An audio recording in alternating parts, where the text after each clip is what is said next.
La quatrième condition est donc la docilité, al-inqiyad, à laquelle vient s'opposer at-tark, le délaissement. La docilité, al-inqiyad, c'est être docile à tout ce qu'exige cette parole, la ilaha illallah. Et la différence entre la troisième et la quatrième condition réside probablement dans le fait que l'acceptation se manifeste par les propos, tandis que la quatrième condition se manifeste par les actes.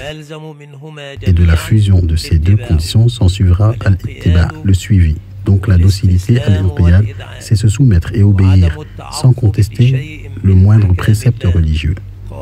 Allah Azza wa Jal dit: revenez repentant vers votre Seigneur et soumettez-vous exclusivement à lui.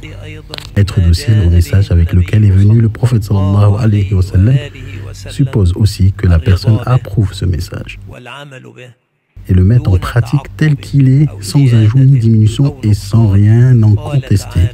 Allah Azza wa Jal dit: non, par ton Seigneur, ils ne croiront pas tant qu'ils ne t'auront pas fait juge de leurs différends, et qu'ensuite ils n'éprouveront aucune gêne pour ce que tu auras décidé et s'y soumettent complètement.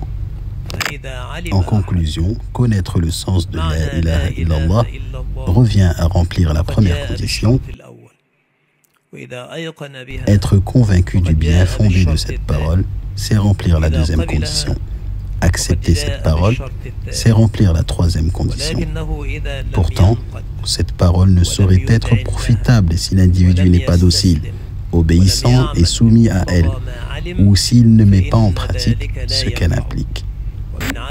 Et parmi les formes de non-soumission, il y a aussi le fait de renoncer à la législation divine, la charia, en mettant en pratique des lois dites positives, lois issues des hommes.